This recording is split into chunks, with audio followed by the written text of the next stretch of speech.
Welcome back नाज़रीन। नाज़रीन, कराची में थाने हैं और अक्सर व बेशतर ये वो थाने हैं जहाँ पर बराह रास्त किसी एक आम शहरी का जो है वो वास्ता पड़ता है। और इस थाने के अंदर एक कल्चर है जिसके ऊपर हम अक्सर व बेशतर प्रोग्राम पे बात भी कर रहे होते हैं और उसके ऊपर हल तलाश करने की कोशिश कर रहे होते हैं। सिविल लाइन में एक ऐसा ही वाक़या पेश आया है जिसमें एक मुलजिम है, बताया गया है पुलिस की जानिब से कि उनको असले के साथ पकड़ा गया।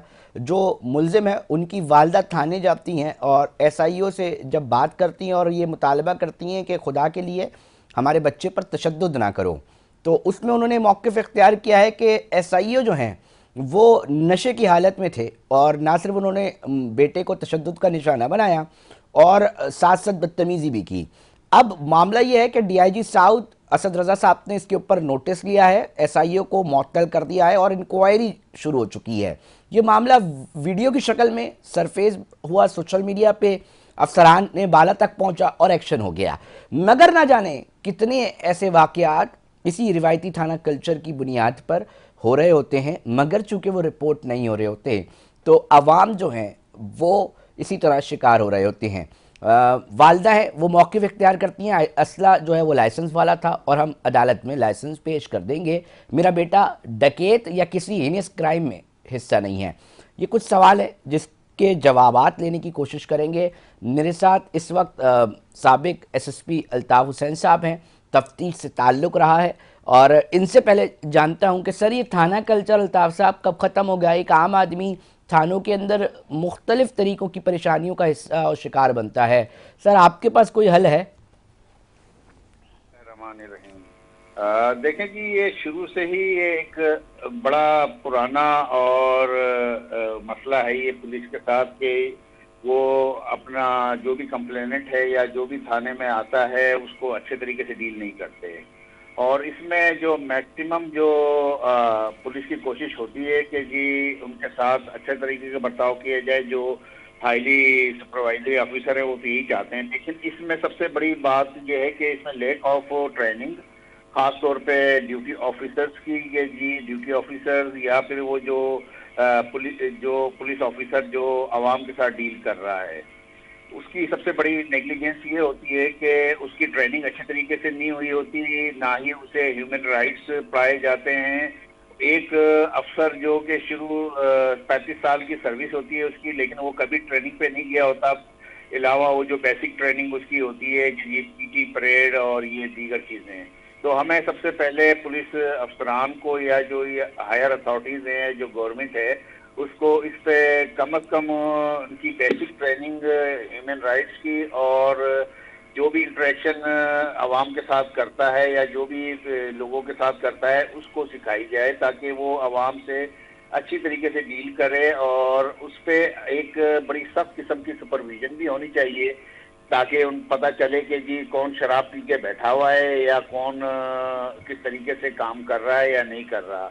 आपने जो ये अभी जिस वाक़े का जिक्र किया वो इंतहाई शर्मनाक है और जो ज्यादती एक मासूम नौजवान के साथ की गई है उसकी कोई भरपाई तो नहीं हो सकती, लेकिन इसको सख्ती से इस बात को डील करना चाहिए। ऐसा ना हो कि ये फिर एक आध महीने बाद बहाल हो के फिर वो वही काम कर रहा हो। फिर वो और अल्ताफ़ साहब अमूमन ऐसा लाइन ही पे होता रहिएगा, है। अल्ताफ़ साहब लाइन पे रहिएगा। मेरे साथ टेलीफोन लाइन पे आमिर नवाज़ बड़ाई साहब हैं, सदर हैं कराची बार एसोसिएशन के। उनसे भी हम कानूनी मामलात के ऊपर अक्सर और बेशतर अपने प्रोग्राम में रहनुमाई ले रहे होते हैं। आमिर नवाज़ साहब, आपने भी ये वाक़या सुना, बड़ा ही तकलीफ दे है कि थाने के अंदर एक माँ ये कह रही है कि खुदा के लिए मेरे बच्चे पर तशद्दुद ना करो, वो कोई डकैत या चोर नहीं है। और उस पे वो ये भी बोल रही है कि जी नशे की हालत में और वो पैसे तलब कर रहा है। जी आमिर साहब। जी, इसमें जो पोजीशन है वो ये है कि देखें, हमारा जो बेसिकली थाने है ये अंग्रेज के दौर के बने हुए हैं, सही है। जी अंग्रेज दौर में जो आवाम थी उसको गुलाम समझा जाता था और उनको ट्रीट भी उसके मुताबिक किया जाता था। अच्छा, अब जो चीज हम देख रहे हैं वो ये देख रहे हैं कि जो पुलिस के अफसरान हैं उनका बिहेवियर अब उनके जो कांस्टेबल्स वगैरह उनसे काफी ज्यादा, क्या बहुत ज्यादा बेहतर है, सही है। वो समझते भी हैं, मेच्योर भी हैं, उनसे जब आप बात करो तो वो सेंसेबल भी होते हैं। लेकिन ये इंस्पेक्टर या इससे नीचे के रंग के जो लोग हैं ये उस लेवल पे ना मेच्योर है, ना सेंसेबल है और ना ही उनको कोई लोगों से बात करने का तरीका है। अभी ये रिसेंटली एक वाकया 12 रबी अव्वल में भी हुआ था। एक वकील साहबा के हस्बैंड को जो उनसे एक पुलिस वाले ने थप्पड़ दे दिया, और फिर हम जब थाने में गए उसकी कार्रवाई के लिए, एफआईआर वगैरह के लिए, तो जो एसपी साहब थे उन्होंने मुझसे कहा कि हमारी फोर्स जो है वो डिमोरलाइज्ड हो जाएगी इस तरीके से अगर हम जो है एफआईआर करेंगे। अब बात यह है कि अगर आपको ये है कि ये डिमोरलाइज्ड हो जाएंगे तो फिर उनको तमीज सिखाई जाए, सही है। अब अगर वो कोई कंडक्ट करें तो यहाँ फिर उनके खिलाफ कार्रवाई की जाए। यहाँ पे पाकिस्तान में इस टाइम करोड़ों के हिसाब से लोग बेरोजगार हैं। अगर एक बंदा उस चीज का एलिजिबल नहीं है उसको फारिग करे, उसकी जगह दूसरा अपॉइंट करें। लेकिन एटलीस्ट लोगों में को ये सेंस दें, ये शऊर दें कि ये जो लोग हैं आप इनके टैक्सों से आपको तनख्वाह मिल रही है, आप उनके टैक्सों से आपके घर चल रहे हैं, तो एटलीस्ट आप उनको रिस्पेक्ट तो दें, सही है। फिर अगर कोई इशू होता है, कोई भी मामला होता है या कोई गलत होता है, फिर जिस तरीके से अब ये खातून के जो है बता रहे हैं आप और जो वीडियो में देखा जा रहा है जिस तरीके से वो भी है, लेकिन हमारे इन लोगों को भी देखना चाहिए कि भाई जब बच्चे हैं जो घर से बाहर निकल रहे हैं वो भी थोड़ा ख्याल करें। अगर उनके पास लाइसेंस था तो उनको फिर इतनी लंबी चौड़ी बहस की खातून को भी जरूरत नहीं थी, वो अपना आम लाइसेंस ले जाकर उनको दे देती, सही है, या उनके किसी हाई अप से राब्ता कर लेती कि भाई ये इस तरीके से आया है। जहाँ तक जो शराब का है या नशे और चीजों का है, उसमें तो मेरे ख्याल से इन तमाम अफसरान को डेली बेसिस पे इन अपने अफसरान का मेडिकल कराना चाहिए, जिन जिन पे डाउट हो कि भाई ये नशा करते या कोई शराब वगैरह लेते, ताकि ये जो गंदगी है ये पुलिस से भी खत्म हो। बहुत शुक्रिया आमिर नवाज साहब, साथ ही रहिएगा। अल्ताफ साहब, आमिर साहब कह रहे हैं जी मेडिकल करवाया जाए। ये पहले भी बात आई थी, बहुत सारी चीज़ों के हवाले से ये बात पहले भी डिस्कशन में आती है, पर अमली तौर पे जब ग्राउंड्स पे इसके ऊपर अमल दरामद का वक्त आता है तो वो कामयाब नहीं हो पाती। इसकी क्या वजह समझते हैं अल्ताफ साहब? ये आप बिल्कुल सही कह रहे हैं कि मेडिकल करवाया जाए, और वड़ाई साहब भी बिल्कुल सही कह रहे हैं कि मेडिकल कराया जाए। पहले भी जब ये गुटखा और मावा बिल्कुल। की ये जो वबा आई थी उसमें काफी जो पुलिस ऑफिशियल्स थे, एहलकार थे, उनको शट आउट भी किया गया था और वार्निंग भी दी गई थी। तो बिल्कुल सही बात है कि इनका वक्तन फवक्तन पुलिस जो ऑफिसर्स हैं उनका मेडिकल भी कराया जाए ताकि पता चले कि कोई नशा और चीज इस्तेमाल तो नहीं करते वो। और दूसरी बात ये मैं कहना चाहूंगा कि ये जो हमारे रिफॉर्म्स हैं, पुलिस रिफॉर्म्स खासतौर बिल्कुल। पे ये बहुत जरूरी हैं। पुलिस रिफॉर्म्स बहुत जरूरी हैं हुकूमत वक्त को भी, और जो हमारे अफसरान हैं, आईजी साहब या जो दीगर अफसरान हैं, उनको चाहिए कि जो भी इंटरेक्ट करता है आवाम से उसके लिए एक जो ऐसा अमला भर्ती करें या ऐसा अमले को लगाएं वहाँ फ्रंट डेस्क पे या जो भी उनसे डील कर रहा है, ताकि वो अच्छे तरीके से वो डील करे। और ख़ास तौर पे आप देखें कि पाकिस्तान से बाहर ह्यूमन राइट वायलेशन को एक बड़ा सख्त वायलेशन तस्लीम किया जाता है और उस पर बड़ी सख्त कार्रवाई करते हैं, लेकिन हमारे यहाँ बदकिस्मती से ऐसा नहीं है और लोग इसको बड़े नॉर्मली लेते हैं और उसको सस्पेंड किया है, और मुझे यकीन है कि वो 1-2 महीने बाद बाहर हो गए फिर वो यही कुछ कर रहा होगा। ठीक है अल्ताफ साहब, मैं अपने चीफ रिपोर्टर असद जैदी साहब से भी कोशिश करता हूं कि इंक्वायरी का मामला असद साहब थोड़ा सा बताइएगा कहाँ तक पहुँचे, और इसके ऊपर हम कोशिश कर रहे हैं कि लाइन पे लेने की। आमिर नवाज वड़ाई साहब, जब ये केसेस इस तरह की अदालत में जाते हैं, ठीक है महकमा जाती कार्रवाई हो गई, अदालत में इसको किस तरह देखा जाता है, थोड़ा सा इस हवाले से बताइए, क्योंकि अब नशे का मामला है, पुलिस तो इसके ऊपर लगी हुई कि जी नशा ख़त्म करो। अब अगर ये मामला सामने आ रहा है तो इसके ऊपर क्या सिर्फ इंक्वायरी करके मुअत्तल कर देना काफ़ी होता है, या इसके ऊपर कोई कानून साजी होनी चाहिए प्रॉपर तरीके से, उसके ऊपर स्ट्रिक्ट एक्शन होनी चाहिए कि एक तो कुछ भी है, एक तो आप थाने में किस तरह ये नशा कर सकते हैं, इसके ऊपर अगर चीज़ें सामने आती हैं तो इसके ऊपर क्या लीगल मैटर्स बनने चाहिए, क्या किस तरह इसके ऊपर काम होना चाहिए? बड़ा इशू तो ये है कि जिसने इन्वेस्टिगेशन करनी होती है ना वो भी पुलिस वाला होता है, सही है, तो वो कभी भी अपने पेटी भाई के खिलाफ कोई हार्ड लेवल की इन्वेस्टिगेशन नहीं करेगा, एक चीज। सेकंड थिंग, जो माफी तलाफी हमारे यहाँ एक आम कल्चर है कि पहले आप गलती कर लो फिर पाँवों में पड़ जाओ, सही है ना, कि भाई मुझे माफ कर दो। और फिर ज़ाहिर है हर इंसान का एक दिल है, हर इंसान में खौफे खुदा है, लोग फिर अवॉइड करते हैं, वो कहते हैं कि सही है भाई। जहाँ तक कोर्टों का ताल्लुक है, अगर कोर्ट में अच्छा प्रॉपर एविडेंस आता है तो कोर्ट उसको देखती है, सीरियसली लेती है और जो भी कोर्ट ने कार्रवाई करनी होती है करती है।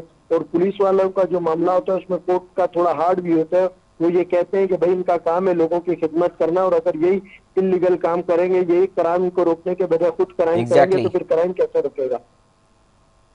बहुत शुक्रिया आमिर नवाज वड़ाई साहब, आप हमें अपने मौक़िफ़ से आगाह कर रहे थे। अल्ताफ़ साहब, कुछ आखिरी सवाल मैं आपसे जानना चाहूँगा, आपने भी तफ्तीश में देखा है जी झूठे केसेस बना दिए जाते हैं, उसके बाद पता चलता है कि जी वो बरी हो जाता है मुलजिम, और कुछ जगहों पे शिकायत आती हैं कि जी ऑपरेशन पुलिस ने झूठे केसेस बना दिए, और फिर तफ्तीश के बाद आती है चीज़ें, वो कहते हैं जी कुछ नहीं है, सी क्लास हो जाती है एफआईआर, मगर उसका जो क्राइम रिकॉर्ड बन जाता है सर, अब उसकी क्या गलती है जिसके ऊपर सीआरओ उसका रिकॉर्ड बन जाता है, भले वो बरी हो जाए, मगर जब भी उसको डाला जाता है किसी रकट के अंदर, तो उसके अंदर उसका क्राइम रिकॉर्ड आ रहा होता है। तो सर इस चीज़ को कैसे काबू किया जा सकता है अल्ताफ साहब? अच्छा, बिल्कुल आप सही कह रहे हैं। इसमें एक तरीक़ेकार तो ये है कि अगर कोई मुल्ज़िम कोई चालान होता है और उसके बाद वो बरी हो जाता है, तो उसका सीआरओ में नाम रहता है। तो उसका तरीक़ेकार ये है कि अगर वो एक्विटल हो जाता है उसका, तो वो कोर्ट का ऑर्डर लेके मुतालिका जो भी उसका डिस्ट्रिक्ट है या थाना है, वहाँ लेके जाए और वहाँ एप्लीकेशन दे बाकायदा, तो वो उसमें फिर सीआरओ से उसको निकाल भी दिया जाता है।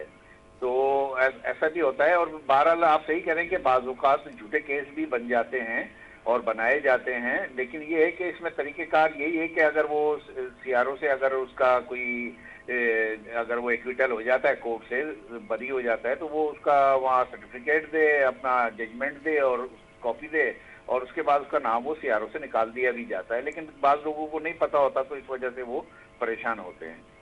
अब सर एक और मामला है सर, मैं लास्ट 10 मिनट्स रह गए, मैं आपसे क्योंकि जानना चाह रहा हूँ, आपने एक अपनी पूरी ज़िंदगी पुलिस डिपार्टमेंट के अंदर अहम जिम्मेदारियों में गुजारी है, ये ड्यूटी अफसर का इतना इम्पोर्टेंट एक रोल होता है, हम अब तक अपने ड्यूटी अफसरान की तरबियत करने में क्यों नाकाम रह रहे हैं? महकमा पुलिस के हवाले से आप भी ग्राउंड्स पे रहे हैं, क्या समझते हैं सर? क्योंकि बराह रास्त एसएचओ भी बाद में आता है, पहले कमरा जो दाखिल होता है एक आम आदमी परेशानी की हालत में, वो ड्यूटी अफसर के पास होता है। तो इसको हम कब हम तब्दील करने में कामयाब हो सकते हैं, कैसे हो सकते हैं? ये बड़ा सीधे साधे सवाल हैं।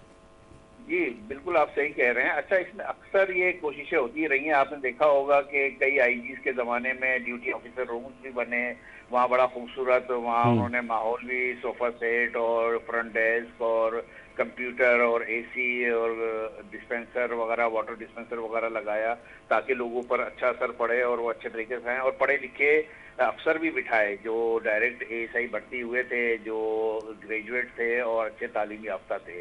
लेकिन मसला हमारे साथ ये है कि हर नए आईजी के साथ आने के साथ दूसरे आईजी की फिर पॉलिसियां इम्प्लीमेंट होना शुरू हो जाती हैं और उसको सरखाने में भेज दिया जाता है।